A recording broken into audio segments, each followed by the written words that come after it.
short, had normal upper body, but like what they call the secretary spread. Secretary spread, yes, I know all that. Yes, spreads out a little. I get it. Squatty. She was nasty to me for such a long time, and I never understood why. And she said one day, well, I want to take you out to dinner and apologize, as an apology. The mother now. Oh, this the lunch is the lady. mother. Yeah, the lunch lady. But left the girlfriend home. And so we went out to this Mexican restaurant, and she started to kind of explain herself. And eventually she just sort of like blurted out. She goes, well, the truth is I really want to suck you off. And I said, lunch lady. You don't say.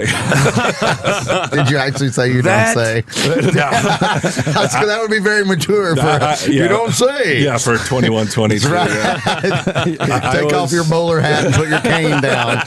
You don't say. Well, madam. Now, Brian, did you understand what that meant? Suck me off. You know what? At 21, hardly. I mean, a couple experiences here and there. But I was like, really? And but it was intriguing. For some reason, I wasn't grossed out. And I'm fascinated by the bizarre. And to me, this was pretty bizarre. Now, we finish up dinner, after a short discussion of what, is going to happen in the future.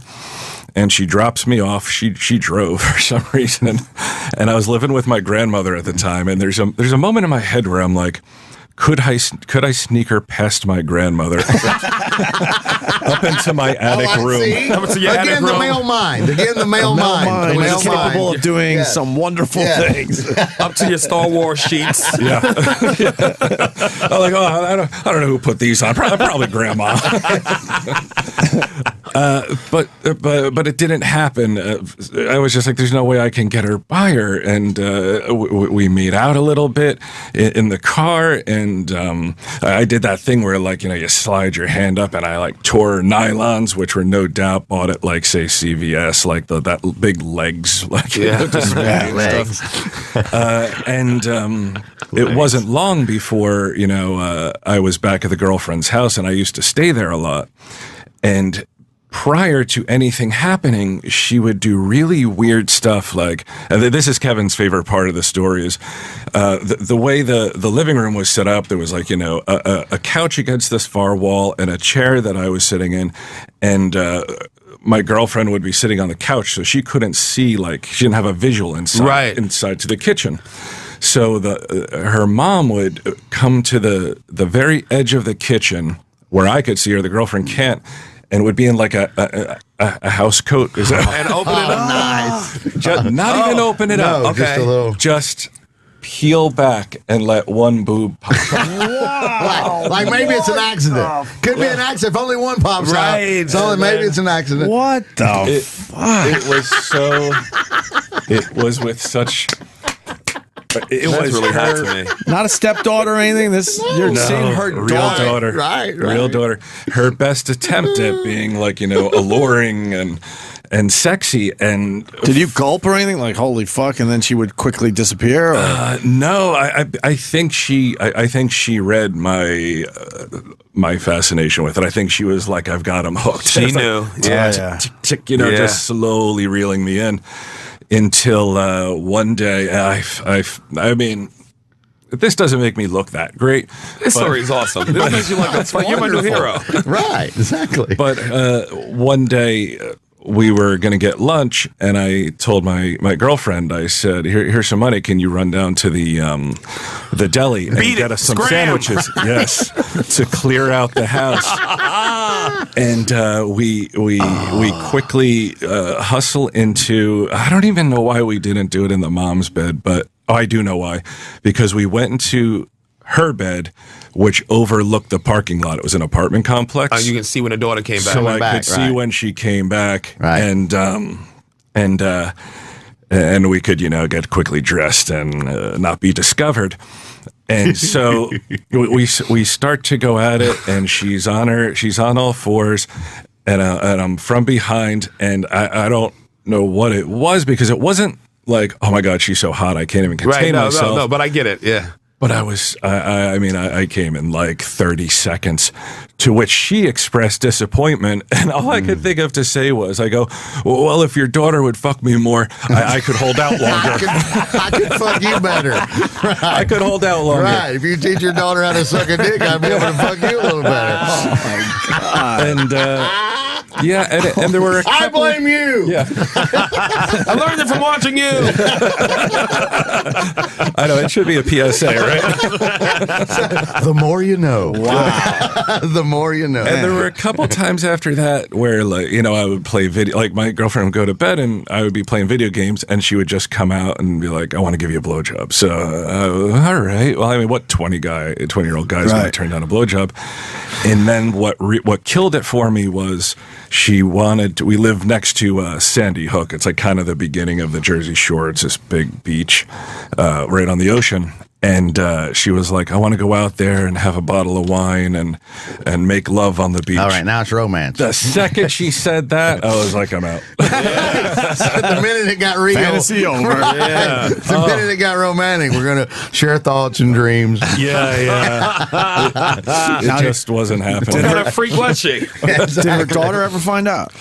There was one time where her daughter was taking a shower and I was laying on the couch and the mom was, she came up on her knees right next to the couch and she was like opening her shirt and trying to like tempt me. Right. And I just was like, by that point I was disgusted with myself and wasn't super into it anymore.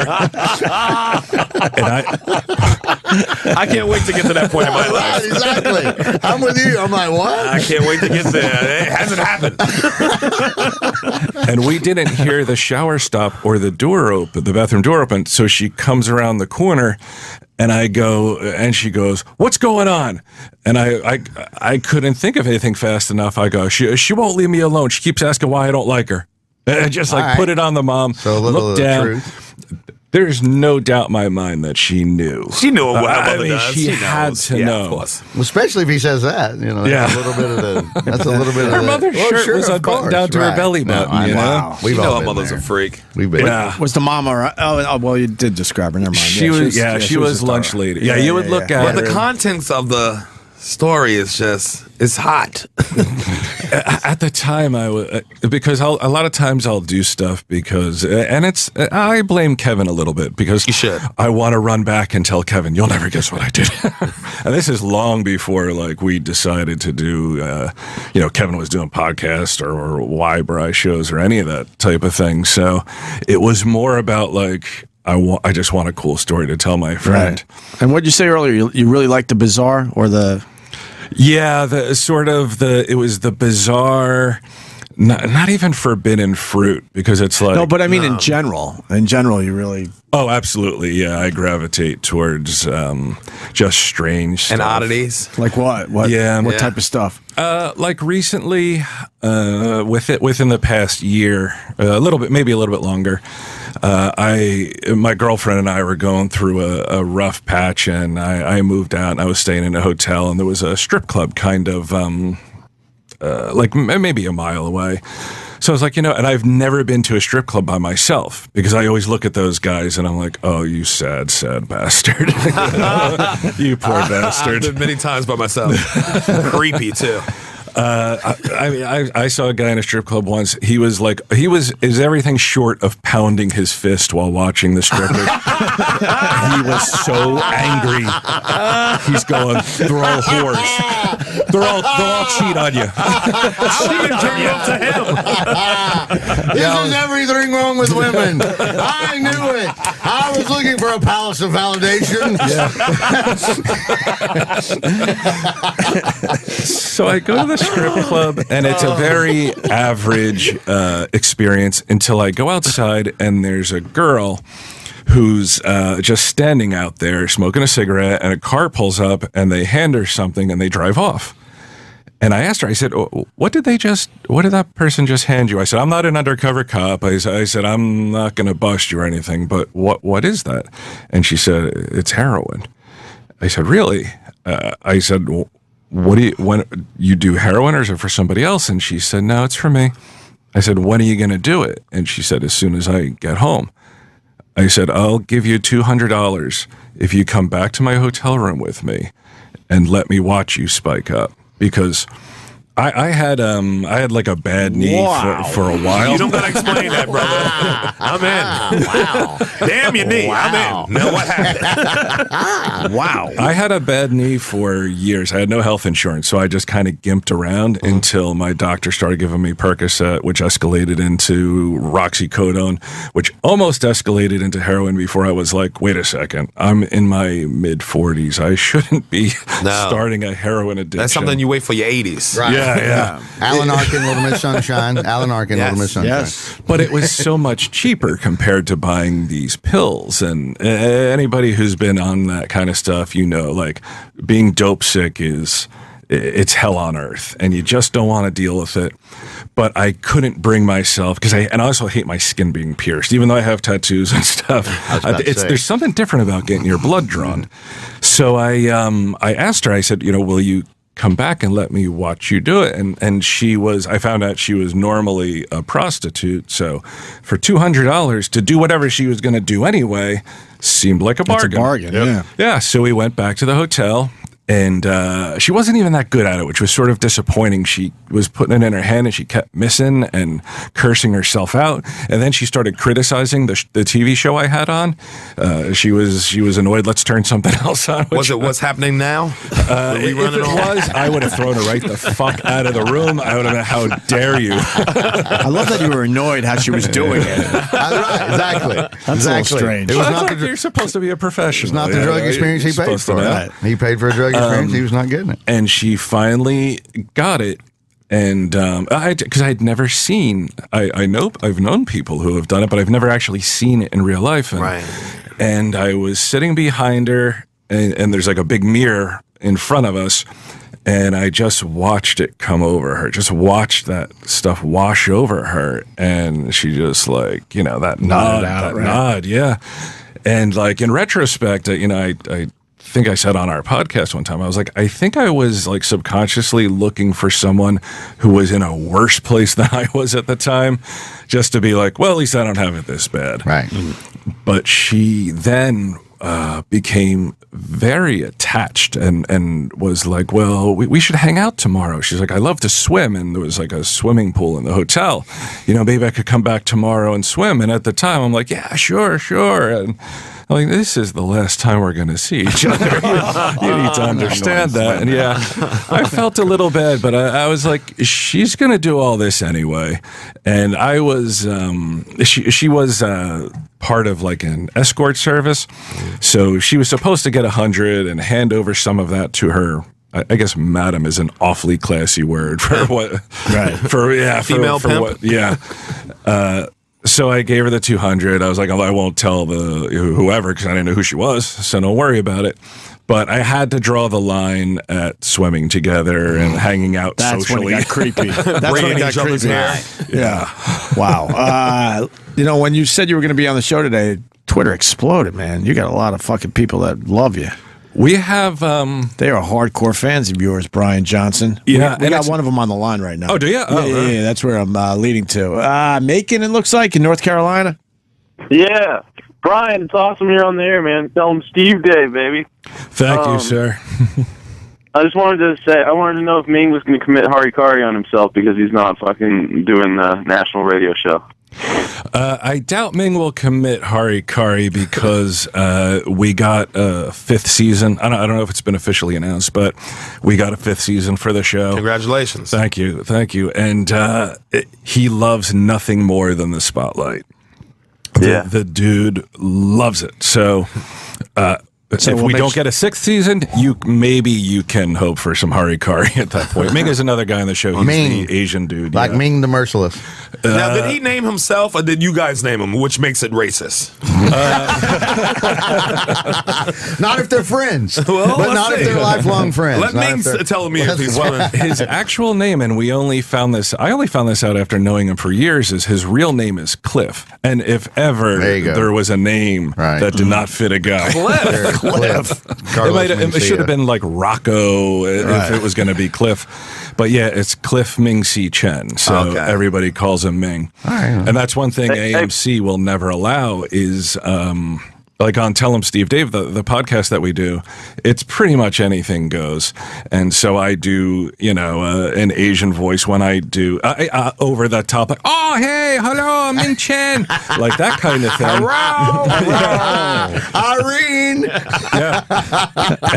And that's what I love about our podcast is like it's popular, but not popular enough that we catch any shit. You might get in trouble. Yeah, Flies under the radar. Podcasts aren't really getting in trouble in general, though. You guys are lucky. Yeah. It's creeping into satellite, obviously. Regular radio, you couldn't do what you just did.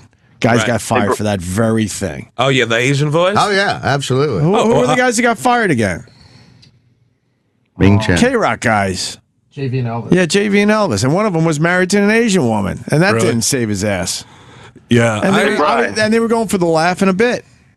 They weren't even like trying to be hateful. It's I heard you guys talking about it earlier. The PC bullshit that goes on in this country is I really would have thought that generations would get more and more liberal as time went on. But it is beyond crazy. You think it's happened with comics? Has it worked its way into the same thing? Do you think the modern day comic book artist has to pull back a little bit because he might get his ass chewed out? For something? Interesting you should say that because something just happened with a Batgirl cover. What? Batgirl? Yeah. The artist, I can't remember his name, but he did it was sort of an homage to an Alan Moore Killing Joke, where there it is. Where you see the Joker is holding a gun to Batgirl. Well, it's really like his finger, right? That's a finger. That's a finger. He's got the gun in the other hand. He has a gun in his other hand. Okay. And we were trying to figure out exactly why this would be pulled. DC decided to pull this was a variant cover. And it wasn't even DC, it was the artist who got a few dozen complaints. And we tried to figure out, like, is it the look in Batgirl's eyes where she looks traumatized? Is it like, oh, well, she's a superhero and now she's a victim? But historically, she was shot and paralyzed by the Joker. It was like a dark time in the character's history. And I think that now the book is more for like, tweens and teenage girls. So it may be like if it was like the Joker holding a gun to, say, Archie. My Little Pony's got a gun to her head. Yeah. Rainbow Dash. But he felt the heat and pulled it. The artist. Oh, wow. That's wild. The artist pulled it, and I that made me kind of... That's a pretty good cover, by the way. It's a great cover. No, it's amazing. Awesome, yeah. No, it's perfect. It made me disappointed when the artists, the people that are supposed to be defending and standing up for free speech, and and this is a form of free speech, is bows to that kind of stuff, right? And my friend Brian Quinn, he's also on Tell 'em Steve Dave. He does Impractical Jokers on TV. He said, "Yeah, I guess when it's your career, you may think differently." And I will never have a career, so I don't have to worry about welcome that to kind my of life, stuff. Brian. And the guy that pulls this on himself is not going to have too much of a career because he's limiting himself, I would think. It's just me. Just to appease like a few. Certainly, dozen that's girls, not right. Exactly. No, that's. I got to say, Greg in Texas does have it right. He says it's the liberals who brought about PC culture, not conservatives. That is probably so, man. Oh yeah, that's the truth for the most part. What about like conservative, like a right wing church group? Yeah, anybody going Jesus though is Jesus people ain't always liberal. Anybody it's going both Jesus. sides of the totally. Yeah. Greg, what else you got on that? Well, that's just it. I mean, it's all PC doesn't really stand for political correctness. It's progressive censorship. Yeah, right. I like look at you. I'm going to steal that. He had that one locked and loaded. A lot of people complaining about the cover weren't even fans of the comic. Feminist groups. Yeah, a lot of those. So sites, the feminist groups started going after the artists, like Jezebel and Mary Jane and things like that. They have to be They were finding more and more on Twitter where these were the people that were complaining because it depicts women in a bad light. But the original book from the 80s, she got shot by the Joker, and he posed her on the floor, covered in blood and seductive poses, took photos of her, and sent it to her father.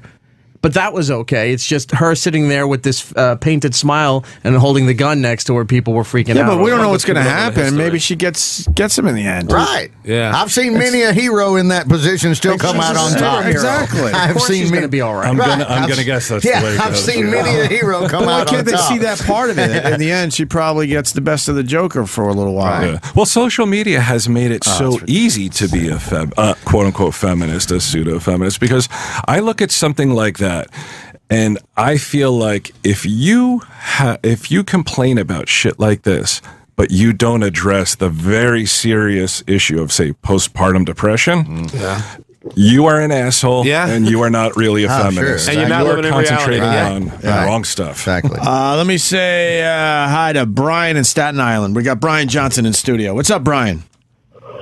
Tell him, Steve Dave! I believe this sounds like Brian Quinn of Impractical Jokers, as a matter of fact. Is it you, Brian? Yeah, how you doing, Opie? Hey, what's up, man? Good to hear from you again, buddy. I didn't know you were doing the podcast with him. I got to check you guys out. For over 5 years now, we've been together a long time, me and this guy, and I always have to correct him when he tells that story about the prostitute in the hotel. He always forgets this important detail. I was that prostitute. He never said male or female. Right? He never said male or female. That is true. Thank you, Brian. He was hanging outside the strip club. I'm like, ooh, well, hello. Hello, Mr. Muscular Cat. Like, do you want to do a podcast after you spike up? What's the podcast about? You guys sit around, shoot the shit, or you got some It's called some direction with it? Or? It's so directionless, just like my entire life. That's the best way to do it, though. That's the way to do it. It really is. Yeah, it's called Tell 'em Steve Dave. We're up to episode 239, and it's kind of stemmed from. I was even more directionless now. Like, I was ready to step off a stool, with the rope around my neck, and Kevin was like, "Why don't you?" Because I had been seeing a therapist, and I dropped the therapist, and Kevin goes, "You know what'll make you feel better? Do a podcast once a week, get it out there." And my friend Walt agreed, and Quinn jumped in right away. And the reason my friend Walt agreed was because I have like severe ADD, so I'll jump from topic to topic, interest to interest. So he's like, we'll do this for maybe 3 weeks, and then he'll be like, I want to do something else. And it turned into sort of like, kind of like a little cottage industry. I mean, we've gone from like, it helped us, obviously, in the beginning when Kevin's like, hey, my friends are doing this podcast called Tell 'em Steve Dave, check it out. But it also hurt a little because people thought like, oh, well, they're just friends of Kevin, so fuck them, they don't have anything to say. And we have done tons of stuff since then. Like, we put out the very first vinyl podcast ever. Nice. I like that. Right now we're making a claymation movie in the vein of like the old Rankin and Bass stuff that we went on. What was it, Kickstarter? And originally our goal was like to raise $25,000. We were like, do you think we can do it? And we ended up raising $98,000. Gee. Half of that is mine. I was going to say, I can make a movie hope for that. for me. Yeah, I can make a movie hope for that. There's hope for me. I put my foot in my mouth this week.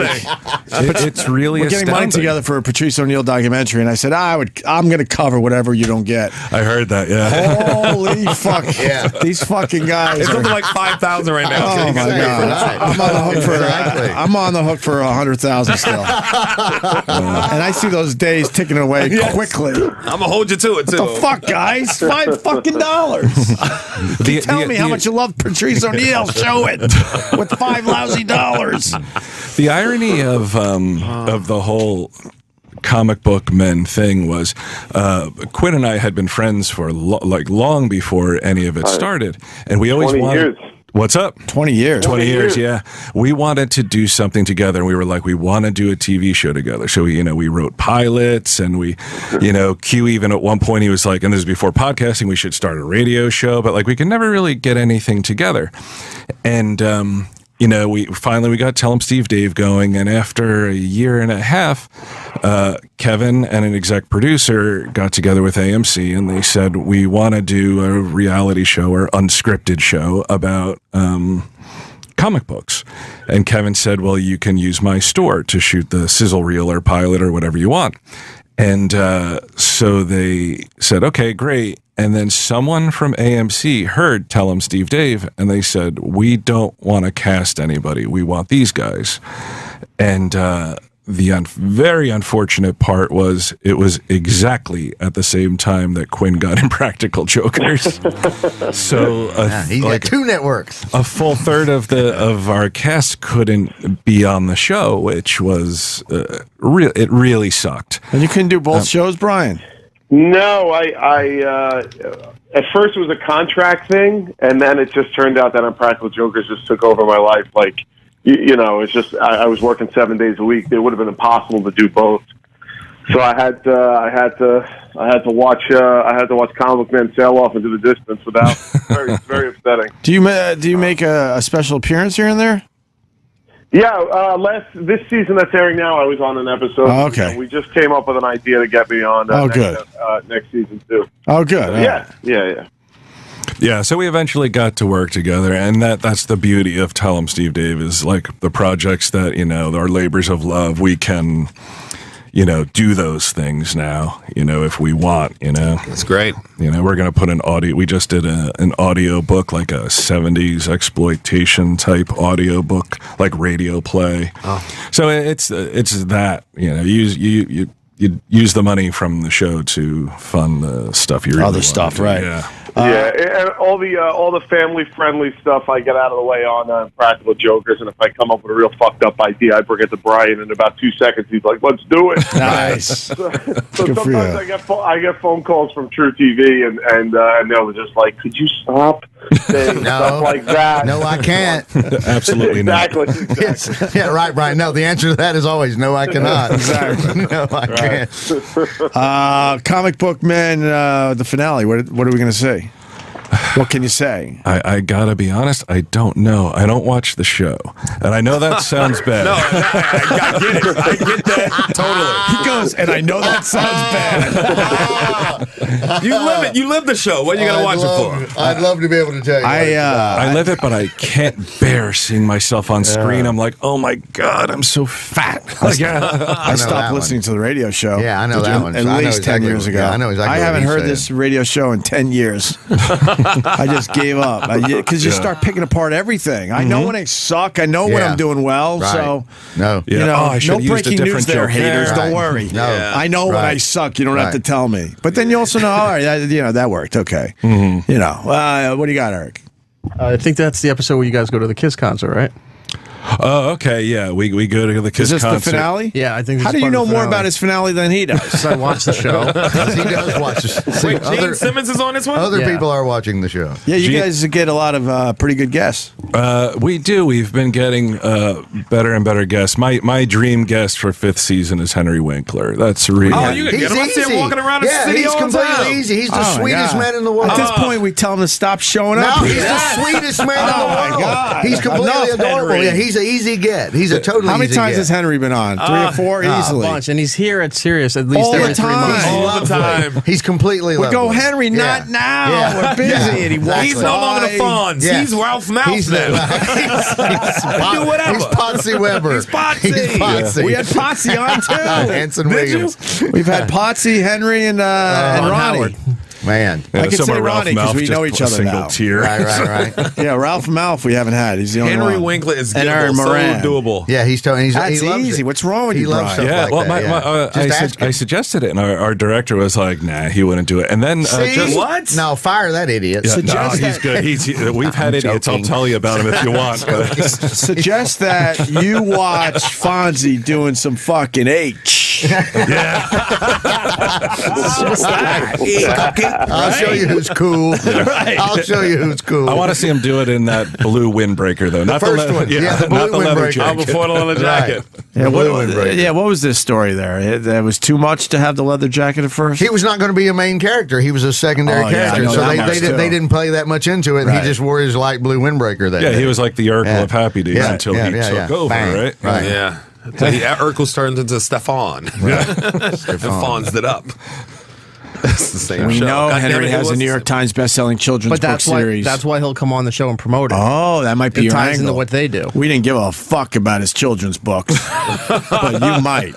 How you go from I mean, Fonzie? sorry, Fonzie. You go from Fonzie to Judy Bloom? How does that work? No, tell us on the phone. Are you there, God? That's how cool you are. That's how cool you are. Super Fudge. You're that What cool. happened to You're you? that cool. He also owns MacGyver.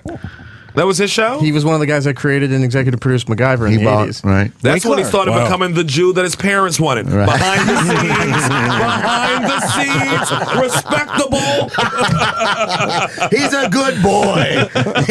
He produces the MacGyver. Have you seen him produce the MacGyver? He actually produced the MacGyver. Behind the scenes, like a self-respecting Jew. Well, I saw him recently on like it's like between a commercial and an infomercial. Oh, It's yeah, just he's in a little it. longer. Yes. Yeah. Reverse and mortgage. It's like, Reverse it's like mortgage. a Wilford Brimley type thing. It It's is like, reverse mortgage, Have man. you been turned down for Yes. insurance? Yeah. You know, It's reverse like, mortgage. He's right? Any gettable. age.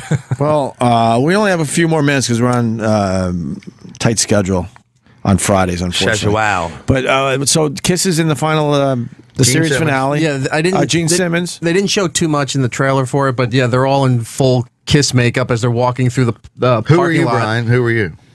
Me, I was. Who was I? There's only You? 4 of 'em. Star? I believe I was Ace. No, I was Ace. Ace yeah. is cool. You had a star. Right. It made Star. sense. That's Paul Stanley. That's Ace- Stanley. or is Right. he? Which Ace one is like the silver. Oh, there he is. There Okay. you All are. right. Wow, you're badass in that makeup. Holy fuck. Wow. No shit, Brian. Look at that. That You are a Wait, is that Billy D. badass. Williams? That's Billy D. He was Man, on last week. Lando Yeah. Calrissian himself. He played Go Fish against Walt. To win a replica of the Millennium Falcon. Nice. Really? Yeah. Well, that's an impressive story. That's that's nerderific. unbelievable. That's nerderific right there. That is too damn yeah, good. Ace is the coolest. That's too so damn good good. for you. Yeah, Ace is pretty badass. As far as all the guys go, The DMC? I heard him on the on your show the other day, and it was exactly the same thing on set. Where You it's didn't like have to talk. like, I said hi, I think, and was then an it. hour later, I'm like, "Well, thanks for coming by." he asked He me was to- great, though. He really Amazing. was. Eric's saying we got to go. All right, Sam's doing his show today at what, 3? 3 o'clock. And then Eric's got his show tonight 7. at 7, 2 hours now on Fridays, killing it Right. for us. And we got Sherrod Small, just gave us an amazing week of radio. Thanks, I love you Sherrod. guys, man. We're family now. What are we plugging? Absolutely. I'll be at the Stand and Stand Up New York all weekend doing Okay. shows. And I'll be at Eastville. That's right, in There you Eastville. go. That's 3. And then the new show on True TV is coming out in like 2 weeks. And then are you replacing the some other Practical shit. Jokers? Maybe. It sounds like a cue's like I've got nothing to promote. He's standing next to my grill in 3 weeks on a Sunday afternoon at 4 That's o'clock. true. That is true. He's on we my will be doing deck. some grilling at He's things. on my deck. He really has a barbecue in New York So- City. I have a barbecue He's too. been there. I have a He's been backyard there. too. He's a couple eating blocks it. from me. That's true. We How live do in you the same have a neighborhood. barbecue, too? I have a backyard. He has a back deck. He's moving on up. I have a heat lamp in my backyard. I have a heat lamp and fucking. Barbecues are illegal in New York City, you they're- sons of bitches. no. I got Yes, even they more. are. My heat lamp is propane. Right. That's So is mine. illegal. So That's is It's gonna be mine. like the Great Right. Chicago Fire, man. You guys gonna burn the city down. That's a myth. Dick Henley, what do you got, buddy? I got the theater at Madison Square Garden on the April 18th with Ron White. So And come I see will it. be there Yes. for free. But you totally will. Between now and then, Stand Up New York, Comic Strip, Comedy Cellar, anywhere. Me and Sherrod, we're all over the And city. you gonna bring the big man in? I'll try. In April? I'll try. We're driving up from West Virginia, so I still haven't gotten the full-on details of that yet. So I know the night before we're at some Boogerville casino In West Virginia? and it's not Charleston, West Virginia. It's Charlestown, West Virginia. I which know is- that. I know I that. don't even. Gotcha. So, And anyway. Brian Johnson, it was a pleasure, brother. It absolutely was. Thank you. Thank you so much. We're just getting to the surface with you. We're gonna Definitely. We're going to go deep next We're gonna time. crack this nut. We're going to crack this shit. I've got a bunch more. You have piqued my interest. All right, guys. Thank you. We'll see you Monday. And Accelerated is next. Right. It's a great hour. If you haven't heard it yet, check it out.